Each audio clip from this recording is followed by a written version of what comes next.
Hello, Cinesmacketeers. Welcome to bout number 178 of Cinesmack, the podcast about films by filmmakers. I'm your guest host, Kyle. Actually, I should probably have a spy name, right? Call me Rick Diablo. I'm your guest host, Rick Diablo. Joining me tonight is our panel of award-winning judges. First of all, filmmaker and owner of Cheshire Moon Films, Tom. Am I talking to an actor now or a human being? Neither, sir. I'm a policeman. Haggis. Haven't felt this good since we overthrew Chile. There's a Kevin from The Office joke in there somewhere. But second, filmmaker and owner of Arizona Inc. Studios, Andrew. I want you to smoke one after you get a little. You do get a little. Yeah, a little. Zumwalt. Blockbuster Video, Des Moines, Iowa. Topical and local. The way I like my anesthetic.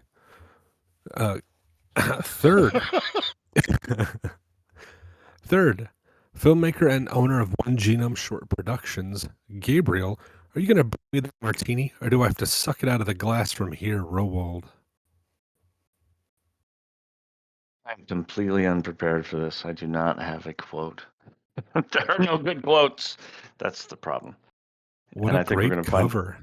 I know. Well, we're going to find that out later. You're blowing it, Gabe. Stick Totally. under Yeah, pressure. I did not think about having a good quote. Sorry. My bad. It shows. And finally, your normal host and the godfather of this humble abode, writer, actor, director, stunt woodsman, Tom Selleck impersonator, and owner of Southsider Studios, Mike. Second time around the sewer, and I haven't found shit. Keeler. I'm a very naughty boy. I'm sorry, what was that? I'm a very naughty boy. Just one time slower for me, please. I'm a very naughty boy. Thank you. Okay, let's go ahead and poke the monkey and find out what movies we're talking about tonight. Ladies and gentlemen, accidental assassins and coincidental contacts, welcome to the main event. Tonight, two mixed-up movies of mistaken identity fight to figure out who will finish first. Will the man who knew too little learn enough to top the leaderboard? Or will the man with one red shoe tie up the trophy? In the first corner, from 1997, written by Robert Farrar and Howard Franklin, directed by John Amia, starring Peter Gallagher, Joanne Wally, and Bill Murray. The man who knew too little.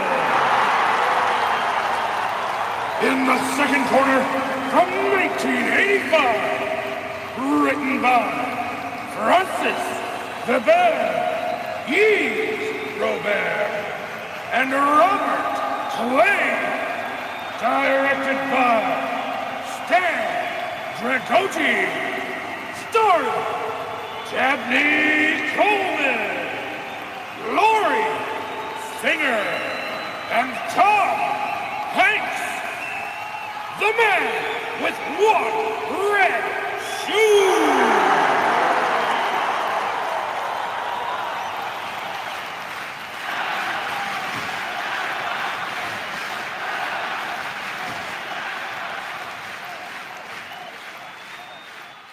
That's right, folks. As the crowd shouts the Kumite in the background, we are ready to get to our death match tonight.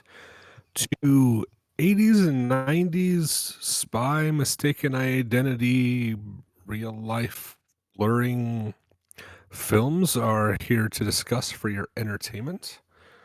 I think without further ado, Rick Diablo says, let's just get this party started with our first category, which is writing. All right, everybody. So we're going to talk a little bit about the writing here.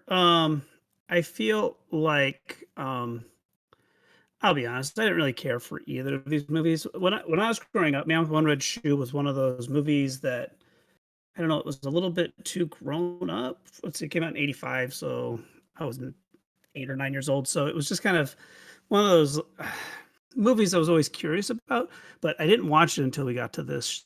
I've always kind of wanted to, but it was like Bachelor Party and some of the other kind of offbeat comedies that Tom Hanks started his career with. So it's always kind of been a curiosity, but for some reason I did not watch it for 40 years. So here we are. I didn't really care for either of these movies. I feel like one of these was considerably better than the other one. The writing on The Man Who Knew Too Much, I felt was really contrived, and I mean, I think a lot of it leans on the direction of it, but I mean, as the writing goes, they really did a pretty decent job of kind of making all these kind of twists and turns and making these things that you could, if you squint a little bit, you could see how somebody would have gotten the two things mixed up. But the whole mistaken identity movies always hinge on that, you know, how far can you actually take this? And I kind of feel like Man Who Knew Too Little took it too far, too fast. Like 20 minutes in, I feel like things would start falling apart. But they do kind of set Bill Murray up as not a very bright guy, and a little bit clueless. And so obviously that helps a little bit. But it seems like everyone else around him would start to figure out that something is off a little bit.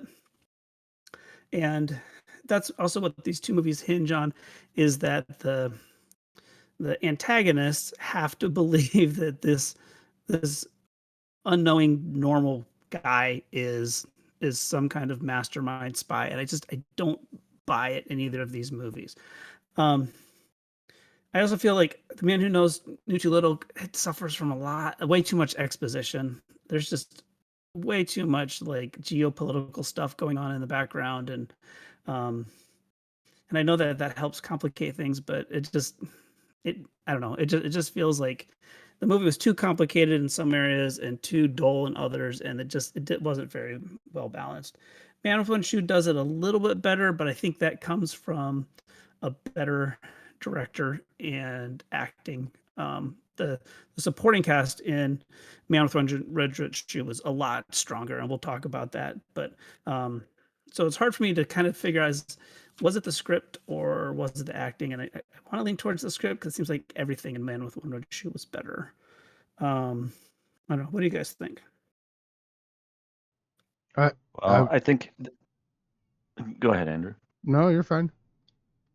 Well, I think this is going to be one of those episodes where we're choosing the lesser of two evils when it comes to basically every category, as far as I can tell. The writing, like you said, Tom, is not strong for either of these films, and that kind of goes back to my having no quote. That there wasn't anything that I truly remembered that was quotable from any of these movies, and I'm like, oh shit, I need a quote, and I can't think of one. Andrew took one of the best ones, the one about Des Moines, and because that obviously being from Des Moines, that caught my attention. But yeah, the writing is really not great. The character development is weak. And even when there is like deeper character development, it's like really, in many ways, not relevant to the story. Tom Hanks' character is a violinist, and I mean, I guess there's some relevance to the story because they think maybe he's trying to pass messages through the music or something. But in large part, it doesn't really have any impact on the story. It doesn't matter if he's a violinist and a music teacher, a composer, or not, really, in the end. The situations seem really contrived just to get them into, a situation where they don't realize that, what's going on, and that they accidentally do things that make them seem like super spies or something, And so it all seems very contrived. It doesn't seem very natural. And overall, I just found the writing on both of these to be very, very weak.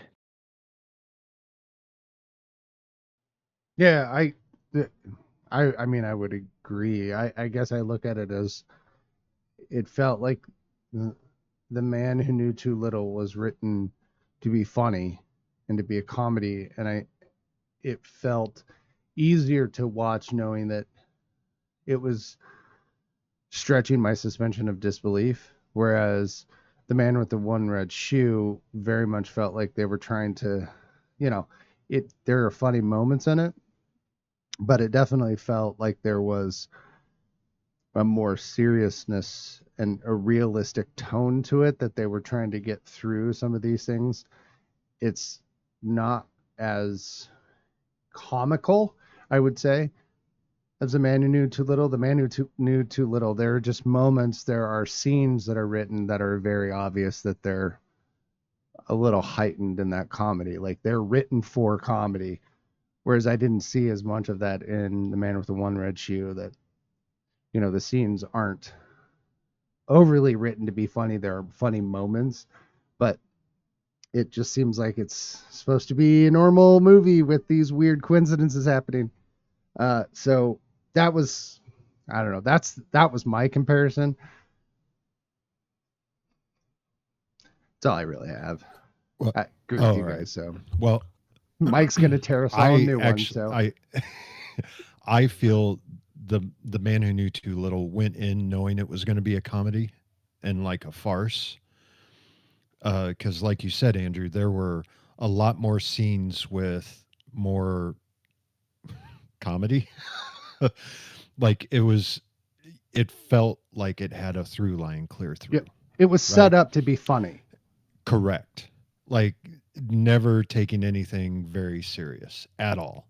Where the Man with One Red Shoe, on the other hand, felt like it was, oh, hey, we have a spy thriller. Oh, hey, we have a comedy. Oh, no, this is a dark comedy. No, this is a lover's core, like this is a love triangle. It was going so many different ways. And apparently someone's drag racing down my street. Sorry. Um, it was going so many different ways. It just did not feel like the same movie all the way through. And to me, I think The Man Who Knew Too Little just had a better script. Like it feels like it was more fleshed out, where uh, The Man with One Red Shoe just felt like it was pieced together and it didn't really know what it wanted to be. I think you got that backwards, right? No, not at all. Yeah, I think you did. I feel like neither of them really.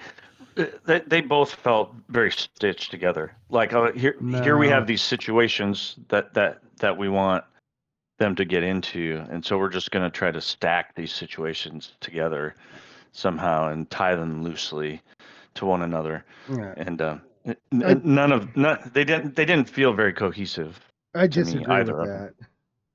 I would say that The Man Who Knew Too Little at least it has moments A to B to C that are supposed to be goofy, whereas The Man with One Red Shoe, each scene is, I don't know what I'm gonna get. Yeah, I mean the only thing it's Not to like say those, the one are strong. I'm just saying. right. And I'm not saying either one is strong, but I am saying simply that The Man with One Red Shoe seems very schizophrenic when compared to The Man Who Knew Too Little. Yeah. And I'm not saying The Man Who Knew Too Little was a prize-winning script and that it should have all the accolades, by no means, but at least the character's written dumb enough that he doesn't understand this. When you Yeah, and compare that's the him only to right, that's the only and cohesiveness but that's to it, is what you that need. he's a dimwit who wants to be an actor so bad he just goes along with everything. Right, But and that's it. that's what Tom said. Like he is the through line. Like, That's the to thread. me, he is the thread. Yeah. Right.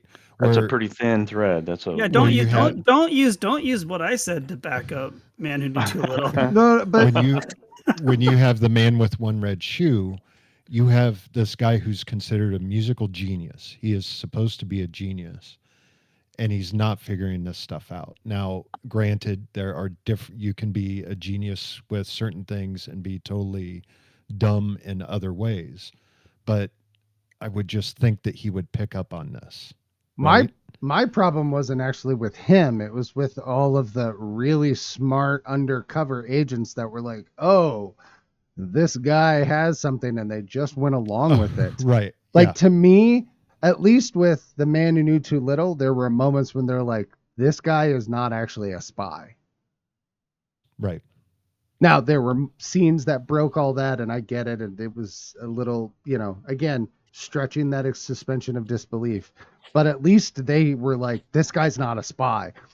In The Man with One Red Shoe, they were like, this guy is the super spy of all things. He's genius. How does he know? It's like, oh my God.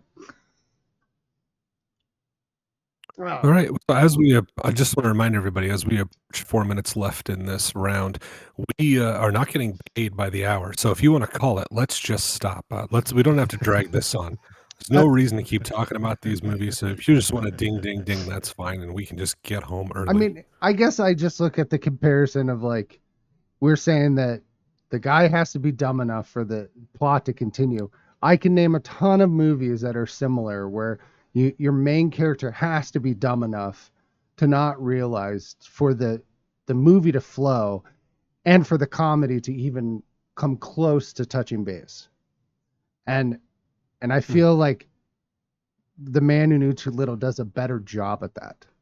That's about as far as I'm going to go with the script saying. You have to remind old Rick Diablo here, Mike. How much do you want the guest host to get involved in the conversation? Want me to sit back and just No. because I am involved as testing. you want. I'm testing all you guys out for a job in the program. So I believe you have it all in you to be part of my wet works unit, and that's all basically water sports and around Ozarks and the Florida Keys. But I want you to I use my still face think- as a toilet. you have it in you. Wow, that was a rare moment of honesty. I believe you've been given some of that drug that Bill Murray gets in the Truth movie, serum. the truth serum, which I love as a plot device. Yeah, so I've listened to what you guys have been saying a little bit here, and I think The Man with One Red Shoe is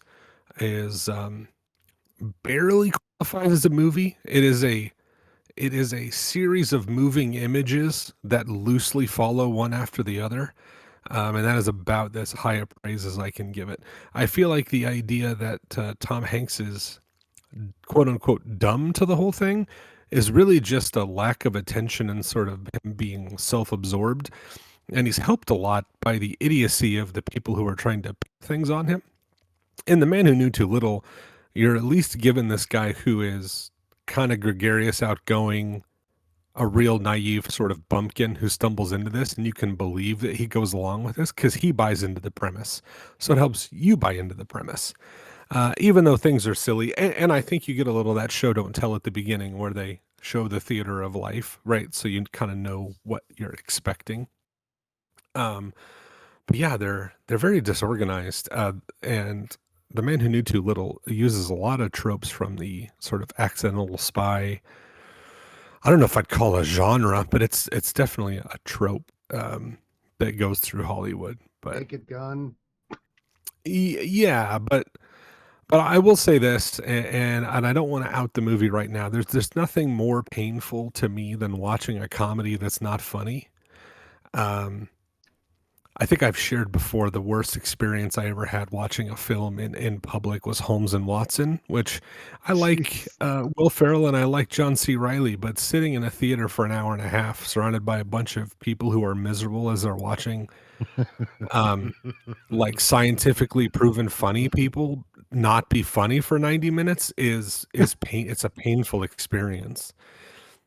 So yeah, comedies that are not funny are painful, but if you guys are ready to wrap it up, I'll give you 30 seconds back and we can just move right on. I mean, Got any last minute? He was chasing tail in The Man with One Red Shoe. You got to give him. He was distracted a little bit. That is true. Yes. He was chasing tail. So. Yeah, whale tail, a little Joanne Whaley tail, right? So, or no, is it Whirly? I can't remember. And Princess Leia in a bikini. Yeah. Well, I think he more had a thing for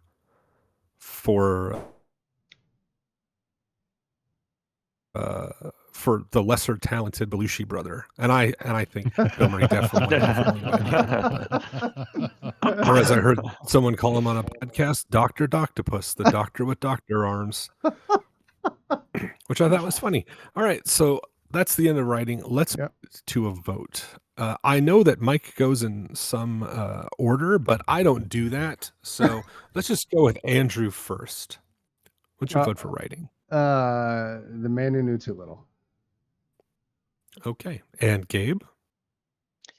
Can I vote for neither, or split my vote? Can I do half a vote? I Can do wasn't. half- I wasn't allowed to do that. No, Hey, Gabe, it's please, gonna- Gabe, I got you.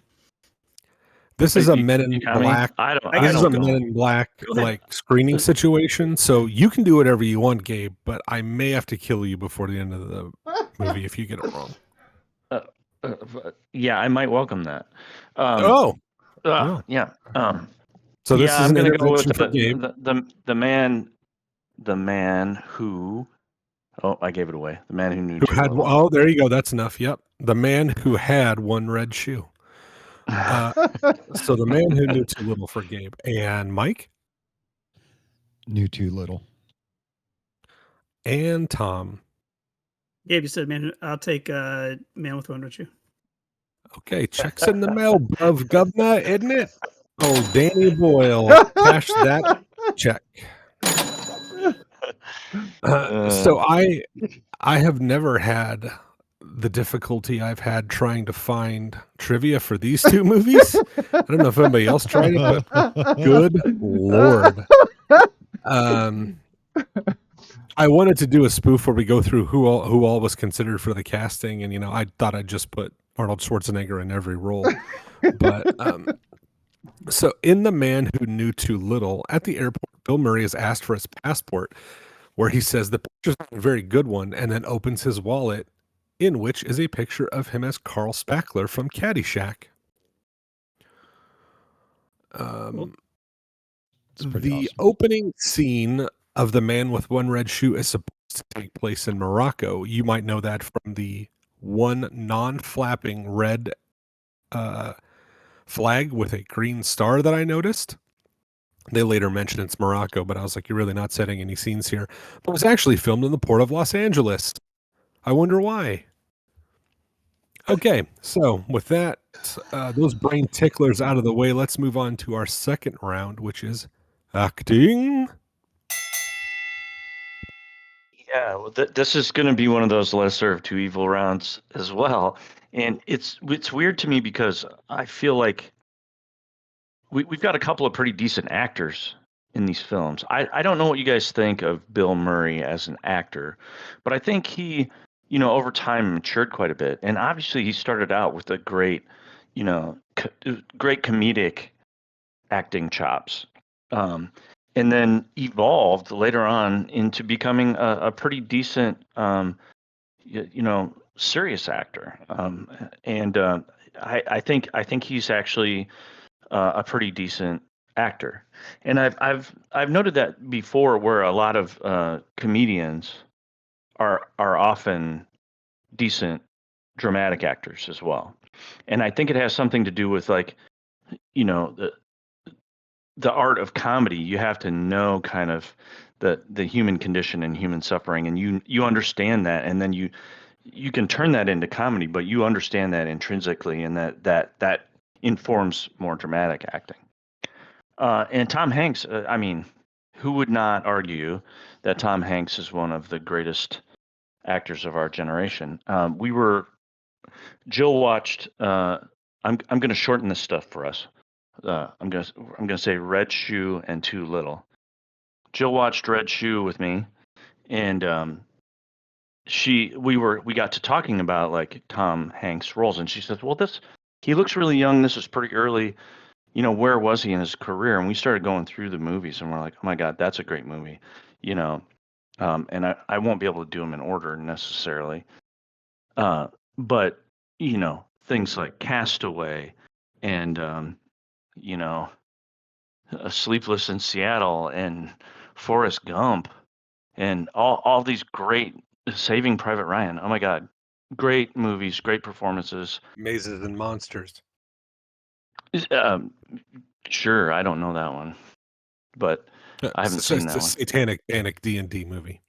Oh yeah, that's early. It doesn't get Bosom very good Buddies. reviews. Yeah, David but S. even Pumpkins. Yes. right, right. Yeah, but even before The Man with One Red Shoe, I mean, he had done Splash and Bachelor Party, which I think he was pretty well known for, and was known for his comedic chops in those movies. And so it was really weird to see him kind of almost like floundering in this movie. And I felt like it relates to the last round a little bit. He didn't have a lot to work with. He didn't have a lot of character to work with. He didn't have a lot to build upon. And it was just kind of weird because it's like, well, this is definitely not one of Tom Hanks' best performances.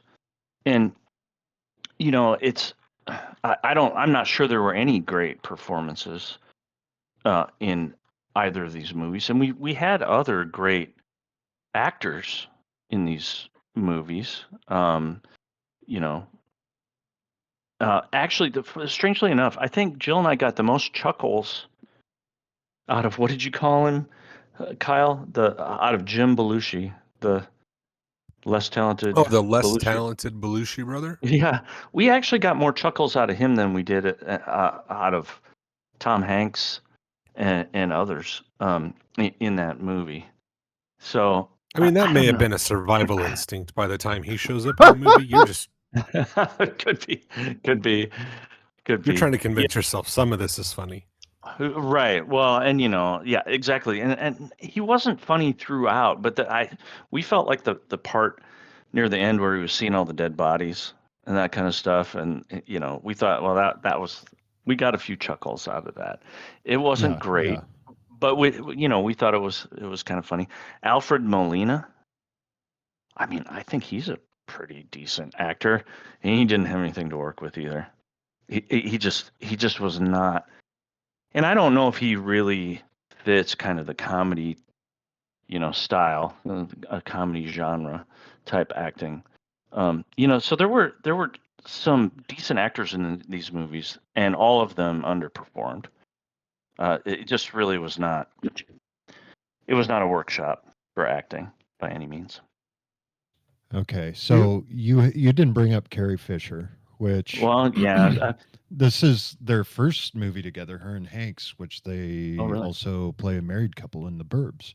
The Burbs, yeah. Right. Which is another movie you didn't mention when you were talking she's about Hanks. adorable. Right. Yeah, I did not recognize her when they first showed her in the airport, and she was coming down the stairs with Jim Belushi or down the escalator or whatever with Jim Belushi. I didn't recognize her. I didn't realize it was her until they did a close up, and I'm like, oh, that's Carrie Fisher. Yep. Yeah. So let Rick Diablo break in for a quick anecdote. I watched this movie with my wife, and she said, which one of them's older? Like, how old are they? They are the same age. Tom Hanks and Carrie Fisher. Really? Yeah, born in the same year. Interesting. Huh. That would make them the same age. So not necessarily. I don't know if you know how months work.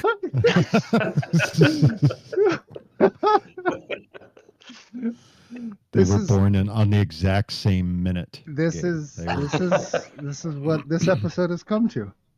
Yeah. Well, this is the most interesting stuff we can talk about. One Red Shoe. Things I've come to. You were talking about Carrie Fisher. Hold on. Oh, yeah. Okay, I'm sorry. We've all done that. Guys, that one line funnier than the whole of The Man with One Red Shoe, and I didn't even try. Squiggy? Yeah. What's his name? From Laverne and Shirley. He's in it. Squiggy. You got Tom Noonan, who played the Ripper in Last Action Hero. He's one of his guardian agents. Is he the one that has all his teeth taken out? Yes. He's also the killer in Manhunter, which they never really did. Yeah, they never did go back to that.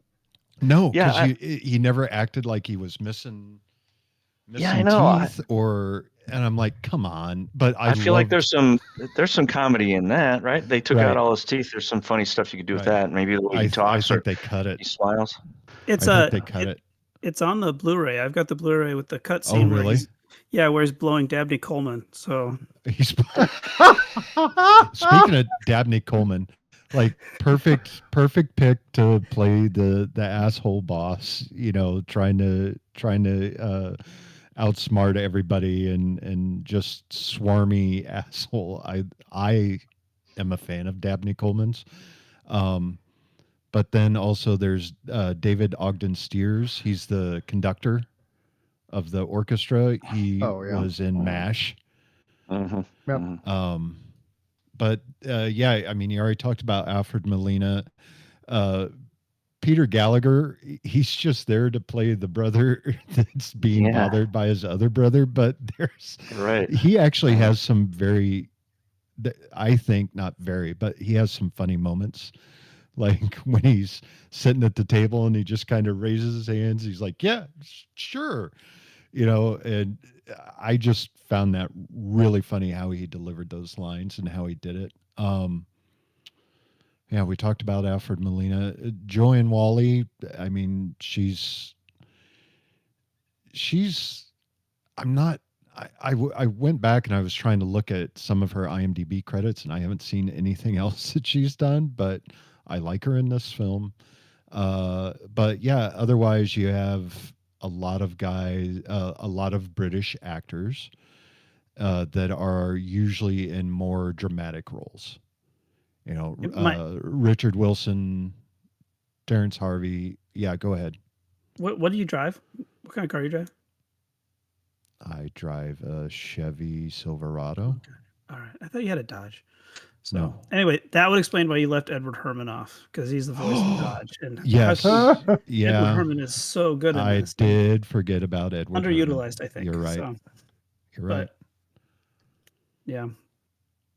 Yeah, I think we should mention Lori Singer as well. I don't know that she had it, but Jill and I were remarking how much she looks like Daryl Hannah.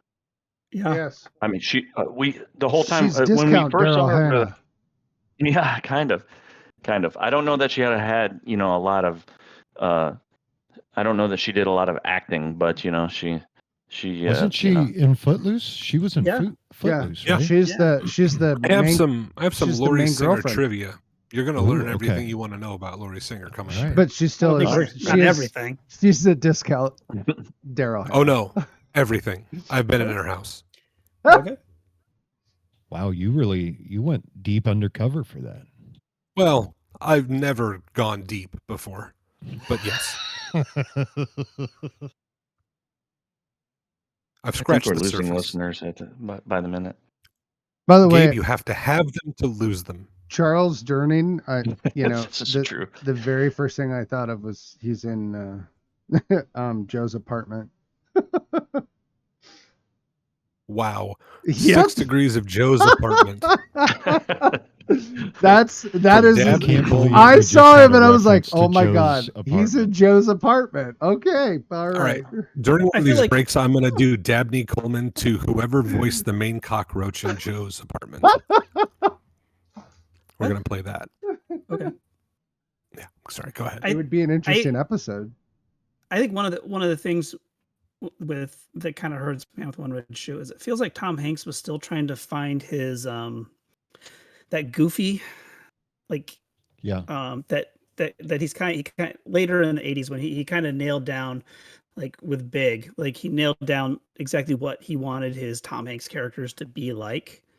Because he came off of Family Ties and just did Splash, Bachelor Party, and Man with One Red Shoe like back to back to back within months, and it seems like he was trying to figure out like what he wanted those characters to be, and like what the Tom Hanks kind of signature moves were. And I don't know, it just seems like the Man with One Red Shoe ones weren't quite nailing it as well as they did in Bachelor Party and Splash, but we have that hindsight now. We look back on a very long, successful career and go and be like, oh yeah, this is, you can see someone tinkering with what they want to do. Yeah, I Yeah, mean, I would and say that Splash and Bachelor Party being before Man with One Red Shoe, he does a better of that goofy, like that actual personification of that goofy, serious person. He does much better in those two movies. Right, but they hadn't come out yet when they shot Men with One Red Shoe, so I think he was still kind of like Oh, I see what you're saying. Okay. throwing Yeah. out a year's worth of work and then seeing Yeah. how the audience is. Because the and then money, being like, because the money pit, he nails it. yeah. yeah, well, and There's I the mean, following year. you can see some of the foundation. The eye movement. The Mhm. eyebrows with the eyes. It's there. Yep. He just Yeah. hasn't mastered it, right? Right. And isn't the Volunteers came out the same year as The Man with One Red Shoe? It And did. that's one of his lowest. Yeah. It's got a 5.5. Uh-huh. And then a year later is Money Pit, and then it kind of starts climbing. Because with Volunteers that. is But with yeah. John Candy, right? Splat. Yes. Yeah. John And Candy. Splash. And Splash, yep. Yep. And real Daryl Hannah. And real Daryl Daryl Hannah. Hannah. Not discount Daryl Hannah. And Opie from. Oh my goodness. Oh yeah, Ron Howard. Yeah, Ron Howard directed that. that's right. Yeah, one of the things that I thought too about speaking of those kind of developing those like developing your chops or whatever. I felt like Bill Murray was kind of in between his really goofy and kind of more serious. I felt like he was trying to be funny and goofy at times, but he wasn't as over the top as say something like Caddyshack or something like that, where he was just really overtly goofy. But he also wasn't like he wasn't like a straight character either, where he was like more serious. I felt like he was in this strange middle ground that really for him it didn't work for me. Like I didn't feel like it was like Bill Murray's best performance. And it's interesting because that's after his peak. I mean, that's after Groundhog Day and What About Bob and Quick Change and Ghostbusters, Yeah. Scrooge. I mean, this was the movie he did. He was in Wild Things. I'd forgotten about that. And then took time off. And then he did, God! And then Rushmore. Yeah. And then Rushmore, which was like a comeback movie for him. So Yeah. which kind of and I feel like serious roles. Yeah, exactly. And I feel like he kind of made a little bit of a switch there and was actually really pretty successful with doing a little bit more serious or a little bit drier humor type roles. But I just felt like he was somewhere in between in this role, and it just didn't work. He should have been either really over the top goofy or a little bit, more serious. But where he was, it just didn't quite work for me. It is like it's like this was his last goofy. Like this is the very end of the goofy Bill Murray era. Was this movie? So this is the movie that killed Bill Murray. Yeah. And that brings the end to the round to an end. And just like a sad day at the Disney hospital, it was the end of Goofy. So let's get. So do we do the trivia first? We do the voting first, right? Yeah, let's do the voting. Yeah, go ahead. Yeah, okay, let's do the voting. I know how to do this. I've been here before. Rick Diablo is obviously normal panel member Kyle Finan, not a Russian plant. So let's start with Gabe acting. Again, another rough one. I'm gonna go with The Man Who Knew Too Little. Tom. Yeah, I'm not going against Tom Hanks and Carrie Fisher. Man with One Red Shoe. Mike. Oh boy. This is the one that's difficult for me. I'm gonna go with Knew Too Little. And Andrew. I have to vote for Tom Hanks too. So Red Shoe. You don't want to wait for the original Tom Hanks? Nope. You vote for Tom Hanks too. Okay. Tom Hanks too. The second one. In the story, this time it's personal. In the story of The Man with One Red Shoe, Richard was a child prodigy and a student at Juilliard School of Music. In real life, Laurie Singer, who played Maddie, actually was a musical child prodigy at the cello, making her debut as a soloist at the age of 13. She was then accepted into Juilliard the following year and became the youngest ever graduate. Wow. In The Man Who Knew Too Little, when Wallace Ritchie, Bill Murray, uses the mallet to break down the door, he yells, "Here's Johnny." This is a nod to Jack Torrance breaking down the door with an axe and saying the same thing in The Shining. The mallet is also the signature weapon used by Jack Torrance in Stephen King's novel The Shining, unlike the axe used in Stanley Kubrick's movie. And I found this out this week in the book Misery. She uses an axe, but in the movie they turn it into a mallet. Mm-hmm. So they're all over the place with these weapons in Stephen King movies. I'll be damned.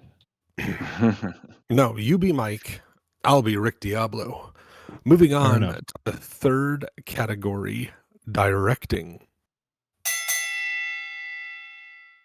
Okay, so let's talk about Stan Dragoti, who is the director of The Man with One Red Shoe. The only other movie that I've ever seen him direct that I recognize, besides Necessary Roughness, was Mr. Mom. And Mr. Mom was a cute, humorous, fun movie, and nothing like The Man with One Red Shoe. And that was 2 years before. So Mr. Mom, and it actually is a better movie according to a lot of opinion out there. But nonetheless, thought that was kind of interesting. John Emile, he has quite a few movies that I've seen that I actually enjoyed. There are a couple in here that I'm like, not so much. We were joking earlier about The Core. Greatest movie ever made. Greatest movie ever made. But there's like Entrapment with Sean Connery. Pretty good movie. A lot of TV directing. He has only had like a couple of actual full feature length movies. So that was kind of interesting that he does a lot of TV. Maybe that adds to the ability to be able to, I don't know, make a good movie because you're different time lengths, different, I don't know. It's just interesting. He has one small stint of movies and the rest of it is TV series. So interesting stuff there. I was just going to point out that with The Man Who Knew Too Little, you mentioned that Bill Murray feels very non-Bill Murray, like unfunny almost. I think that Gabe, you were talking about that at the end of the last round. And I'm curious if it was more of he was directed to play this character and he was being pushed to actually act in the sense of, hey, this is the character I want you to play. You need to play this character. Where in some of his other movies, which are, I would say, more on the humorous side, where he stands out, things like Ghostbusters and Caddyshack, it feels like he potentially has more openings where he's just kind of riffing maybe, but doing off the cuff jokes that get put into the movie. He's adjusting his character as it goes, and it really felt like he was being told to act versus Bill Murray find the character. And I think that's some of the stiffness, at least from my perspective. It felt like that was some of the stiffness, that it wasn't just Bill Murray being Bill Murray doing what he's good at.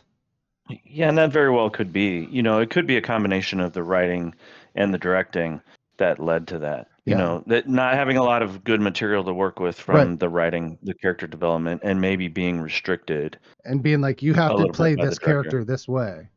Mm. And I don't know that for a fact, but it's tough as a director to know when to rein in an actor. Especially somebody like that who's probably really just fantastic at improvisation because of, how he developed as an actor. Is because sometimes that stuff can lead to gold, and other times it can lead to problems where it's like, how do we fit this in? How do we fit this improvisation into the story? How do we edit it together if we're not prepared for it? So there's kind of a mix there. Well, and yeah, I was just gonna say, and back then, like in the '90s, you're still on film, so blowing That's true, hours too. of film of improv Yes. and then trying It's to expensive. edit that all together, it's expensive. It could potentially waste a ton of money. It's different than when you're shooting on digital and you can do 70 takes of goofiness and then you find the 3 that are really funny and you put them together and it works well. It's a lot Right. harder to do that in the 90s. Yeah, for sure.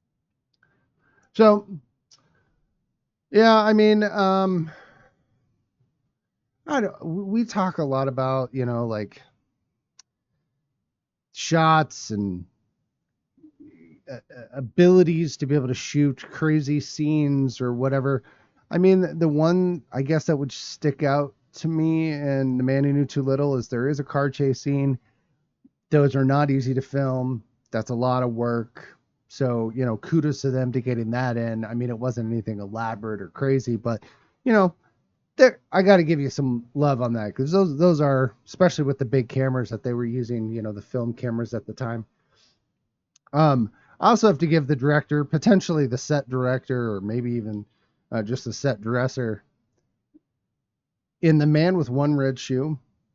I have no idea where they found that penthouse that had solid mirrors on one side of the wall, including the hearth of the actual fireplace being solid mirrors, and then all of that 80s magic that was going on in that place.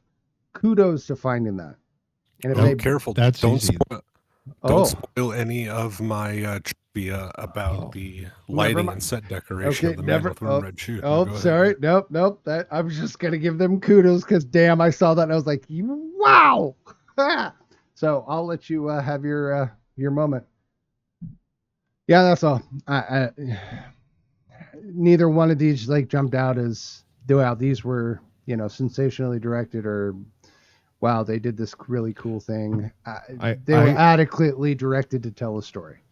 I As totally what it agree was. with you.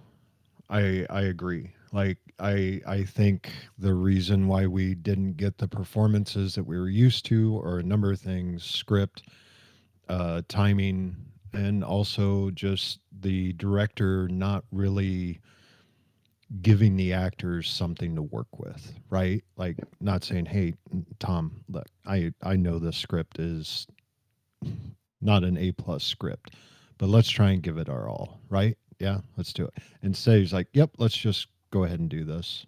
Oh, yeah, that was good, Tom. All right, moving on. Thanks for reading your line. Yeah, and I kind of felt the same way with Bill. Like you said, I think we could have seen a little more of his zany side. What About Bob is just Yeah. fucking Brilliant. Yeah, gold standard for Bill Murray's zany side and parts of Groundhog Day, right? Uh-huh. 100%. And Yeah. Caddyshack and stuff like that, where I feel like the director was reining him in too much. Like, oh, that's going to be a little too unbelievable. And that could just be me projecting it, right? Like saying, "Oh, I wish he would have done this. I wish he would have done that." But it just feels like he was a little subdued, and I feel like Tom Hanks was just told, "Hey, we're here to get a check," right? And not really elaborate too much more. Where I think, and also to Tom's, I think it was Tom's point. Some of that is Tom Hanks trying to find his groove. And I don't think the director helped him out at all with that. There's a movie But- for you. I'm sorry. How Tom Hanks got his round. groove? Sorry, we're gonna smack. This round's completely off the fucking rails. Bill Murray, who has been doing it for 20 years, puts in a performance that's really kind of mid, and you guys are like, "Oh, Bill Murray's great in this, even though he sucks." And then Tom Hanks, who's trying to find his groove, you're like, like docking him for it. I just don't I feel like No, there's no, I'm not inconsistencies there. I'm not docking Tom Hanks. I'm not trying to praise Bill Murray. What I'm trying to say is I think it's both these directors' faults that the movies are not better. Yes. I'm saying that each director made, I think, some bad choices when they were directing their stars. Let Bill Murray go. Let Tom Yeah. Hanks go. Like, let him go. Let him do it. Or, get behind Tom Hanks if he comes up and says he has this great idea to do. It's like, yeah, let's do it. Yeah. I'll And give you a take to do it. And it would, where one person I felt was holding Tom, I felt the director is holding Tom Hanks at like, no, just do it this way. It's fine. And the director with Bill Murray was like, no, let's go back down to more normal land. That's just how I feel about it. yeah, I would agree that I And feel like I'm not trying to blame the actors. I'm saying I think these movies lie a large percentage of our problems with the movies are with the directors. Yes. I think the directors held them back 100% because Bill even Murray he's a specific character, and that is not Bill Murray in any other movie. Bill Right. Murray has waves of characters as he goes through his movies, no matter what he's doing. Even in his serious stuff, you can see his character to evolve. This movie, he's the same guy the entire movie. He does not grow. Look, I'm no fan of John Emile. I don't think he's a very good director. I disagree with Andrew. I think Entrapment was not very good. Copycat and Summers being like, he's made some pretty punchliney movies. I didn't say Copycat was good. Hold on. Let's roll back the tape. I believe all of us, except for Tom, used Copycat. All I said was Entrapment. I thought I enjoyed Entrapment.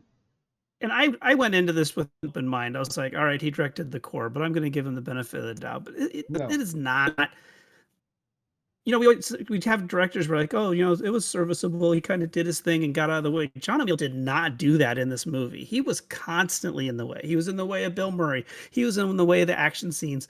It was an absolute directorial mess. Like, I didn't know what the hell was going on some of the scenes because everything was so convoluted, and if they weren't blowing through exposition trying to explain why they wanted to start another Cold War, and it was just the car chase scenes were like, hey, let's go do a car chase scene through a roundabout over and over. Like, yep. What the hell, man? It is an absolute mess. And I'm not saying Man with One Red Shoe is, Citizen Kane, but for crying out loud, it's directorial wise, it's way better than Man Who Knew Too Little. I thought Man Who Too Little was actually referring to John Emile. And that was a long walk, Tom. That was a very long walk. I wasn't planning on getting there. That just came out at the end. That's all he has up on his computer screen right now. It's just that tagline. He's like, I gotta find a way to get to this. Yeah. I swear I did not have that. And also the check from Danny Boyle hanging up above it. I agree with you, Tom. The dinner scenes, like where they're talking about the bank stuff, felt so claustrophobic. It was just like, bad. It didn't help the story either. No, but it just felt so tight. I was like, God, that does bug me. I own the movie on Blu-ray, but that does bug me. And why are the Senate scenes in Man with One Red Shoe so goddamn dark? Like, oh, don't hold on. I got stuff about the lighting too. Oh, for crying out loud. Careful. Okay, and I will say that the scene in the port of Los Angeles with the Mercedes-Benz and all the cocaine and all the 24 dock workers ODing on cocaine is the most 80s scene I have ever seen in my life. Well, not only that, but the car that was like above him, and you could tell that it was a comp shot, and it was like back and forth, and then when they drop it, it's very obvious he's not there. Like, It was so bad. Yeah, I The will Man say, with One Red Shoe starts with one of the greatest examples you can give someone of what B-roll is, where they shoot Dabney Coleman and the film looks one way, and then they shoot a crane, and you go, "That's not the same camera, or the same day, or the same place." Or the same angle. Yeah, or anything. I will give Stan Dragoti a little nod because he was married to Cheryl Teague. So Well, yeah, that was going to be one of the Heyo. things. Was that going to be your trivia, Kyle? That was going to be one of the things that Yeah. what? yeah, Was that it? was No. his greatest accomplishment. Yeah. Are you serious? No. Oh, I really No, missed that's it. not my trivia. But Okay. it is impressive. It is impressive. Agreed. He did Mr. Mom, and Cheryl Teague was like, "I need more of that." And she did Mr. whatever his name was. I wasn't paying Mr. attention. John. Well, she was in Moonlighting, Big so John. that's why. That was the song, right? Yes. Yes. Strong as a horse and 6 feet wide. Something like that. I can't remember the lyrics. I just want to point out that Cheryl Teague finally did end up in Sharknado 4. So Well, at least we got there. My change.org petition made a difference. Well, there's 15 seconds left, and I can't think of anything better to do with it than not talk about these movies. So let's go ahead and get right to the I voting. brought This up time- Cheryl Teague being in Sharknado 4: The Force Awakens. I know, and you're still dragging that on, and now we've run out of time. So let's go ahead, and we're going to start with Andrew, since you want to talk so much.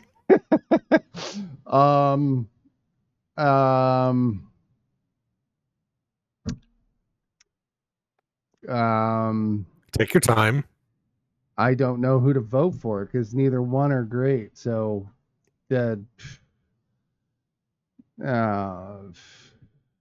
Red Shoe, I guess. I don't know. Wow, that felt like a panic pick. Okay, It we're going to go on was. to Mike. It was. You were forcing me. I felt very forced. I didn't force you to do anything. I said take your time. You cracked under pressure. Mike. Boy, I'm gonna go with red as well. Wow. Tom. Yeah, Man with One Red Shoe. Oh my God, I'm looking at these scores and it's making me angry. Gabe. Yeah, I'm kind of with Andrew. Again, can I not vote or split my vote, or I don't know. Well, I think- didn't let Andrew, so what do you think? Okay, all right, fine. I think maybe I don't want to make Tom angry at me, so Well, I'm you going to could- go with Red Shoe. Or you could offset it so that way it becomes even. We could get a tie tonight. Is that why you're getting angry, Kyle? Or are we close to a tie? No, I'm getting angry because one of these films has any votes. Okay. Now let's What go are we supposed on to do? No, you can't read my mind, but like I said, this is a Men in Black style test. So you'll find out at the end whether you made the program or not, or whether I have to kill you. Oh boy. Tom Hanks described The Man with One Red Shoe as not a very good movie. It doesn't have any real clear focus to it. It isn't about anything in particular that you can honestly understand. It made no money at all. I think he summed it up. He summed that's up a our record. podcast. Thank you, everyone. Very Good good. night. Well done, Tom Hanks. Yes. Yep. I restored my faith in Tom Hanks. The Man Who Knew Too Little was adapted from a French film, as was The Man with One Red Shoe. These both were based on French properties, but was backed almost exclusively by a mysterious financier who offered 75% of the film's budget, which they delivered via armor car and bearer bonds, which is such a 1990s That's- thing, I think. Yeah. 80s and There- 90s, yeah. No, I'm sorry. I'm getting this backwards. This is for The Man with One Red Shoe. This is a very 80s thing. I'm sorry. Very 80s. Their only condition in exchange for this money was that the film's lighting and set direction follow exclusively a set of cryptic notes given to them about walls you can see through, boxes that show lights and time, even when not necessary, and everything being lit like you're standing at the edge of a pool. It was mysteriously signed H. Keller and was one of the last documents we have from that film's production history. H. Keller. All right. Mhm. Now, there, I smell a documentary. Helen Keller? How would Helen Keller know how to do lighting? Exactly. And that's what I wanted to say. She also Whoever did the lighting for contributed the to man with sound one design. red shoe, if they're not Helen Keller, they're related to them because they shot the movie in such a way that is infuriating to look at. Also, all the glasses for Laurie Singer's character Maddie were donated by the German band Kraftwerk. Is that true? Oh, I love Crockfurk. No, neither of these things are true. But good job sniffing them out. That helps you on your agent test. So I'm done wasting enough time to get to the end of this podcast. So let's go to the overall section. I'm not sure there's much else that can be said about these two movies, Nope. but All right, thank you. So that brings an end to this episode. Isn't a snack? Oh no, sorry. Go ahead. Please subscribe. So Man with One Red Shoe. All my feelings for it come from watching it on HBO because they played it a lot when I was growing up. Yeah, that's all I can really say about it after watching it again. The Man Who Knew Too Little, I went and saw it in the theater, thought it was, I actually told Kyle this. We had been texting after he watched it. I did not like the movie when I first watched it, when I saw it in the theater. And then I caught it just one day at home. It was on a movie channel and I watched it. I'm like, okay, this movie actually does make me laugh. And the majority of us on this podcast that were actually born in Des Moines, Iowa, or live in Des Moines, Iowa. I mean, all of us are in the central Iowa area. It's just funny to me that he worked at a Blockbuster in Des Moines. Whoa, wait. Is that where all this Man Who Knew Too Little love is coming from? That they mentioned Des Moines? Are you guys? No. Are you guys that fucking cheap? Are you serious? Come on. Listen No, it's here, 'cause Tom, it's if you're Blockbuster. choosing the 'Cause man it's with one red Blockbuster. shoe, You is live a, in Ames. Jeez. What? yeah. If you're I didn't choosing know the that- man with I didn't one red grow up shoe about as a better. hill to die on, I didn't If grow you had up said here. Ames, Iowa, you would have been all over. Nope, no, I didn't grow Yep. up here. I did not grow up Tom's with from this movie. Omaha. yeah, if they would have said Omaha, Nebraska, Tom's like, this is the greatest It's movie the ever made. Blockbuster. If it had a Warren Buffett cameo or the college baseball World Series, he'd be jizzing all over himself. I would like you to go back and review my votes for election versus Ides of March. He would have lost his shit if he was the manager of a spaghetti works in Omaha, Nebraska. Oh, it would have just been done. that's a fucking deep cut, dude. Holy shit. God, why don't you just tell him my social security number? It's 2 9 I yield the floor. Z. No, but it's just funny to me that he's from Des Moines, Iowa, and the opening shot or the shot where he's talking to the British customs and he's trying to get his passport done. I know people like that will just stand there and talk to you and tell you everything that they're going to do. Well, Right? Like that is very much a Midwestern thing. and also he works at such and such bank. His name's Frank Miller. Do you know him, Do you right? know him? You know him, right? Because Yes. everyone knows, right? Right. Yeah, you are because correct. everyone, if you work at, I mean, for us here, it's like, oh, I work at someone says I work at Wells Fargo. Oh, do you know so and Do so? you know It's Bob like, no, Phillip? He's there's my buddy. He works at Wells Fargo. It's some There's- bank somewhere. You guys all know each other. thousands of people that work for Wells Fargo here, and it's, but I do it too. Like I bring up, oh yeah, I know, such and such from there. And it doesn't matter, but it is such a Midwestern thing. And I think that's what I started to enjoy about the movie was that part.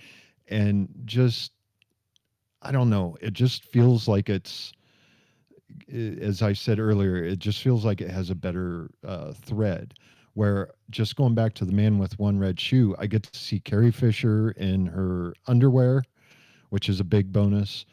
And I get to see the butt crack of Discount Hannah. I can't remember yes, Laurie Singer. Laurie You Singer. can remember her name because she went to Juilliard. That's right, Laurie Singer, Juilliard. But that's kind of it for me.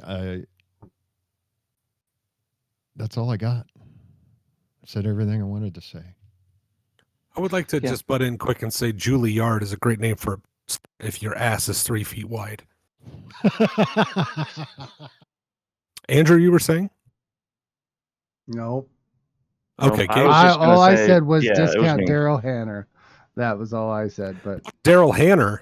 Daryl Hannah. Daryl. Daryl Hannah? Is my brother Daryl? No. Of the Hanna-Barbera Harold company? Anyways, we'll move on. I just want to make a quick note about the music. And Oh, don't take my trivia now. oh boy, I'm I just just kidding. thought that the man with one red shoe, the composer was Thomas Newman, and we probably know a lot of his music. He's done some really great scores. The man that with kind one red shoe. No, That's Newman? Oh, that's Randy Newman. that's Randy. Yeah, wrong one. But I like that. That was a good a impersonation. friend in Yeah. me. But I thought the interesting thing is I thought it sounded very much from that time period and very much like like what's his name, Harold Faltermeyer type Of music. Axel F. The Axel F. It is a very 80s score. That is 100% correct. Yes. It totally made me think like That if you can't hear that in the background, that's old Andrew. Sing what you hear, Zumwalt. Yeah, and I felt like that it was very, very much in that was very popular. That was a very popular kind of style at that time, and I didn't feel like it needed to be that way, but maybe they were actually trying to reference that and kind of tie it into those same movies, Beverly Hills No, Cop. I just think that was the popular way to do music back then. Fletch. It totally made me think of Fletch, which was way funnier than either of these two movies. Oh, I don't I mean, it's interesting because Thomas Newman has really gone on, and he's one of the few directors or a few composers that has his own style. Like, I mean, there's maybe only like 5 or 6 film scores that when I'm listening to him, I can tell who it is. And Thomas Newman is one of those. I mean, he has a very distinct sound that he likes to lean on. So I did not like the constant use of Fever over and over and over again. Oh, buddy. And Man Who Knew Too Little. It was like, okay, so maybe Man Who Knew Too Little refers to the guy that wrote the score because this is the only fucking song he knows. Yeah, so that's all I had for the overall stuff. And we didn't really talk about cinematography too much in the last category. Oh, but yeah, none of it really stood out. And go on and on. I don't understand I understand that lighting and camera angles, they help evoke feelings and emotions. They help tell your story. I mean, it's one of the things we talk about when we talk about cinematography. We've seen films by some of the greatest cinematographers that have ever existed, and some of the greatest lighting directors and art departments. And then you watch The Man with One Red Shoe, and there are scenes where it literally looks like someone has just smeared Vaseline on the camera for no reason. And some of the scenes, I would say especially the scenes in the quote unquote layer underneath some building, where it is incomprehensible why someone lit the film that way. I told my wife, are they on top of a pool? Because it's the only time I've ever seen lights that look like that from underneath. Is like, when you're sitting at the edge of a pool. Pools have lights inside them. It's dark outside, so you see like lights underneath.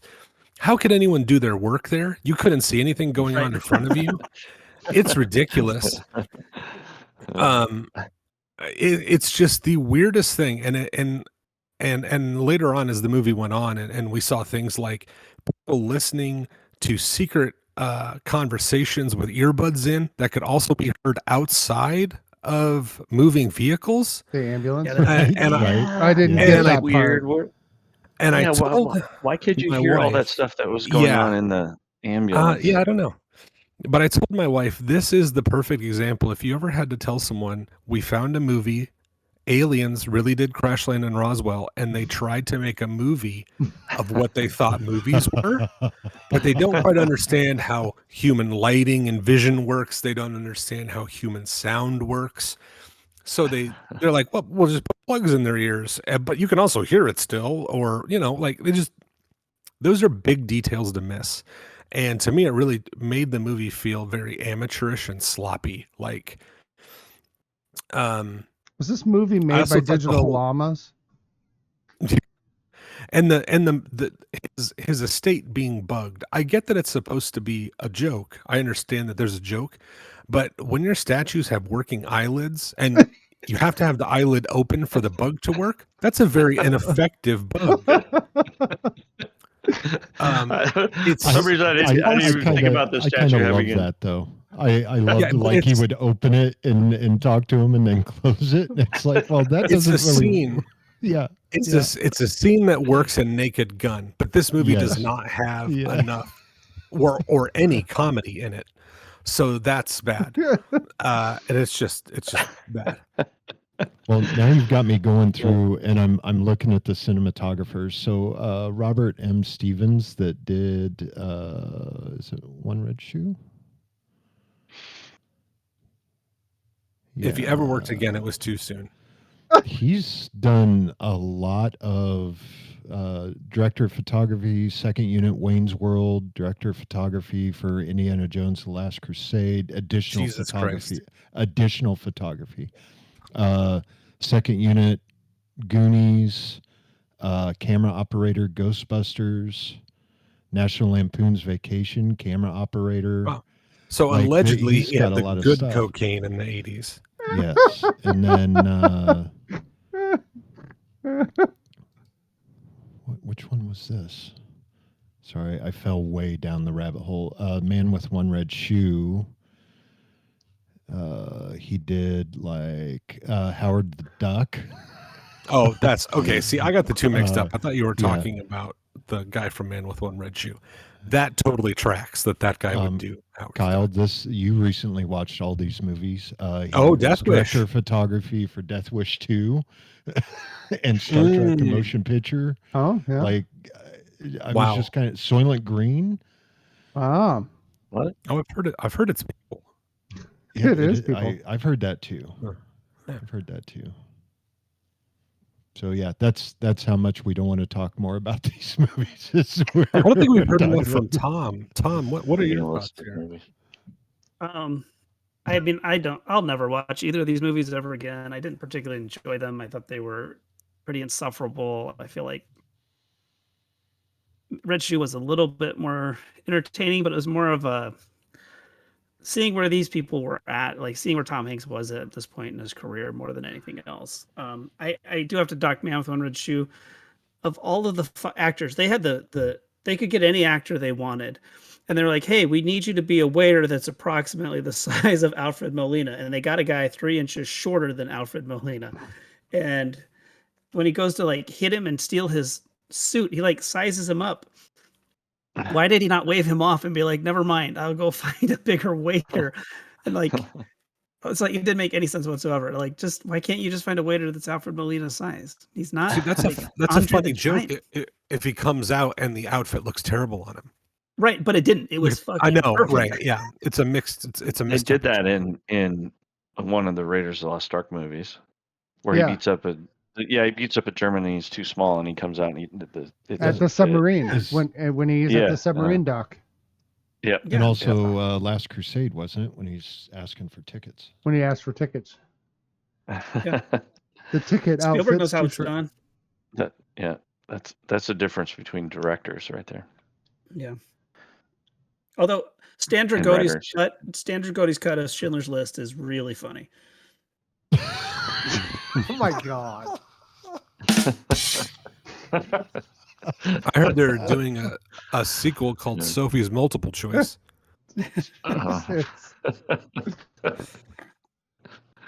Well, all right. Well, And let's get out of here a minute early. So, that'll you guys do ready it. to vote?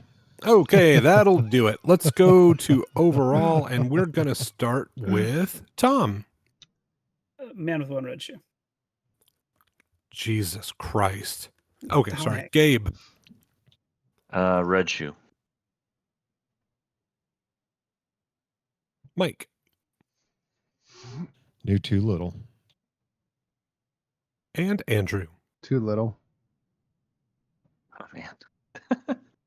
Okay. Like I told you, I had some trouble finding juicy tidbits on these movies in trivia, so I'm going to read you the most boring things I could find about them. Oh my God. Ready? Is everybody Yeah. ready? Yeah. Oh, yes, please, Yeah, please. This please. is a Tell what man it's with man with one red shoe. This was rated 26 times as helpful on IMDb. The cocaine in the opening sequence of the film is actually baking powder. 1985 cocaine would have been cheaper. Okay. This one was given 5 helpful votes and 10 thumbs down. Richard's dentist's phone number is 202-872-1501. Cool. Do we Okay. know that because we can see him pressing the buttons on the Uh, payphone? Is that how we know that? no one's going that far into this. Gabe, just let it And- ride, yep, man. That's Just it let for it that. ride. Yeah, okay.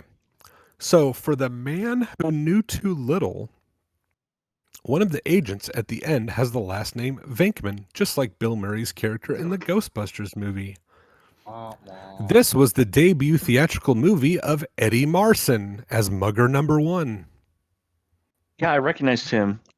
I was like, oh, this is a weird role for him to be playing because I kind of like him. I mean, he's kind of a Yeah. character actor, but I kind of like him. I recognized him, Yeah. but he played Mugger number 3 in that other movie. It's just different. I liked him in Atomic Blonde. What else was he in? Who cares? Thank you. Wow. Yeah. Thanks. This trivia I'm going to read I think because when somebody else is the host, we should take that thing away from Mike. Yikes. I'm Maybe going we to should read take this it away trivia. altogether. Because I love the way it's written because of the characters' names. All right, here we go. This is for the man who knew too little. Guy Standeven appears in the film as an extra sitting behind John Standing. It's another actor's name. At the dinner for the ambassadors. Guy is also the man who knew too much as part of the Albert Hall climax some 41 years later. So just for your who's on first, Guy Standeven is sitting behind John Standing. What the Perfect. Absolutely perfect. I'm so That- glad I'm so glad we trimmed those seconds off those rounds. This is That- great. That story right there was Well, funnier than both movies. It was funnier than the man with one red shoe. I will agree with you. All right. So while I tabulate these and cheat so that the right movie wins, let's go ahead and do some You recommendations. better not, you ass. Wow. Don't you Well, dare cheat. Threats will get you nowhere. What if he cheated in your favor? Yeah. Yeah, How do you know that's I gonna wasn't going to happen. cheat in your favor? Yeah. Isn't this the podcast where the points don't matter? No, that's True. whose line is it anyway? Oh. Yeah. Yeah. On whose line is it anyway? Where's Drew Carey? He left. So I don't blame him. I'd have left too if I could have. Let's start with who did writing. I did. swear I wrote it down somewhere. Go Tom. Hey, you know what? If you want to see a good mistaken identity movie, go see North by Northwest, Hitchcock's film. It's way better, and I'm going to have to watch it tonight to cleanse my palate. North by Northwest, check it out. Good call. Have we not recommended that one before? It doesn't matter. This is the podcast where recommendations don't count. Oh, that's good. Okay. Yeah, no, that's a Okay. great movie. That movie is fantastic. It's really good.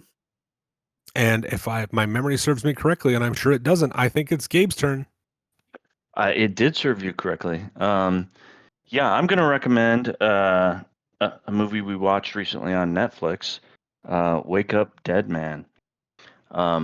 It's the third installment of the Knives Out trilogy with Daniel Craig in it.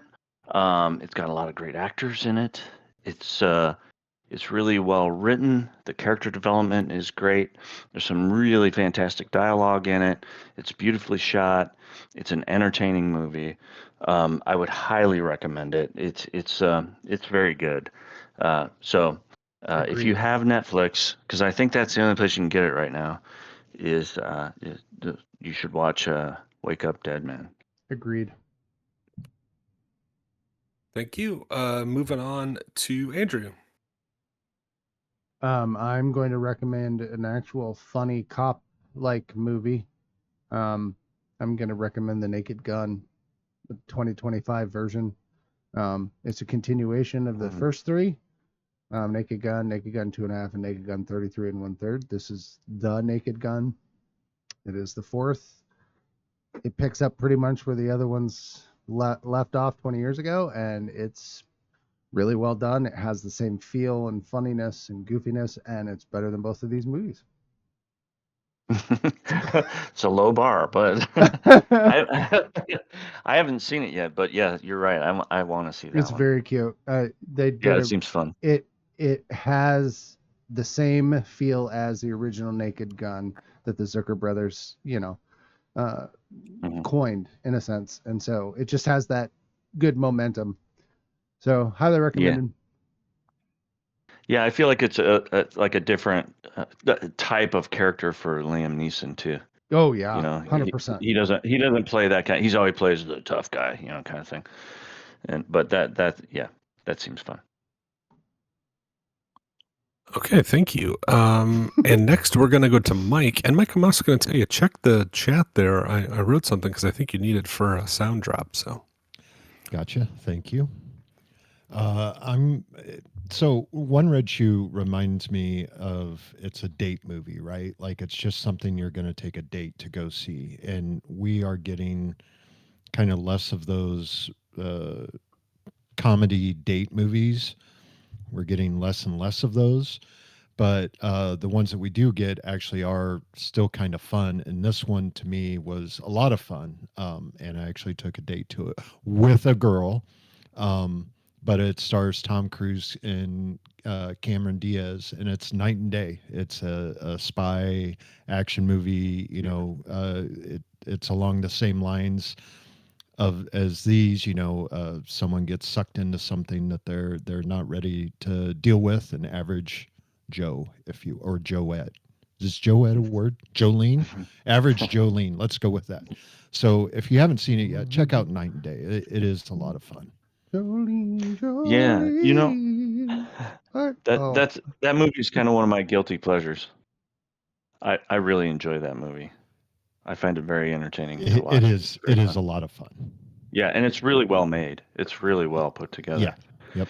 No matter how James you feel about Mangold Tom Cruise, directed it. Yeah. Yep. It's a good movie. Yeah. okay. Thank you very much. I guess it's my time, and I have to give one as well, seeing as these are the only two movies I've seen this year so far, which is utterly depressing. I am going to go for a movie that I watched at the end of last year. My wife and I tried to knock off every letter of the alphabet, and she threw in one that had to be a number, so we watched 21 Jump Street. But I watched a movie from the 90s. It was critically acclaimed. I had heard a little bit about it, but was never really interested. Stars Ralph Fiennes and John Turturro and Hank Azaria, and it's called Quiz Show. A very good movie. I really enjoyed it. Very intriguing.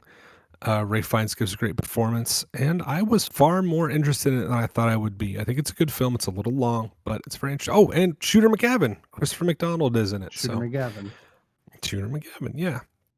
So if you get a chance and you're into quiz-related conspiracies from the 50s and 60s, it's right up your alley. Yeah, that's a good one too. Agreed. Also, a lot of great recommendations tonight, folks. Mike, I think it's very brave of you to recommend both Date Movie and Red Shoe Diaries tonight. So, thank you. So I think it's time to poke the monkey and find out who won. Ladies and gentlemen, may I have your attention, please? Your winner, by decision is the man with one red shoe!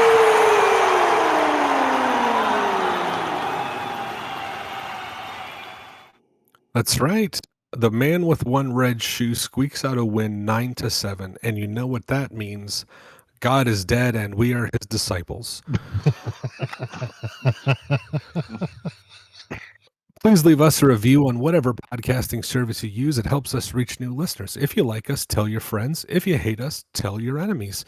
You can contact us at cinesmack@gmail.com. Follow us on X, formerly known as Twitter, Facebook, YouTube, and now Twitch, where you can join the live recordings and watch us unedited, as if anyone edits this.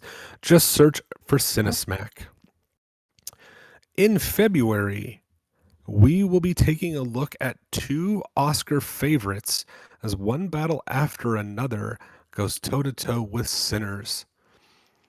For Andrew, Gabe, Tom, Mike, and myself, thanks for listening. I hope you're having a great new year, and go catch a flick.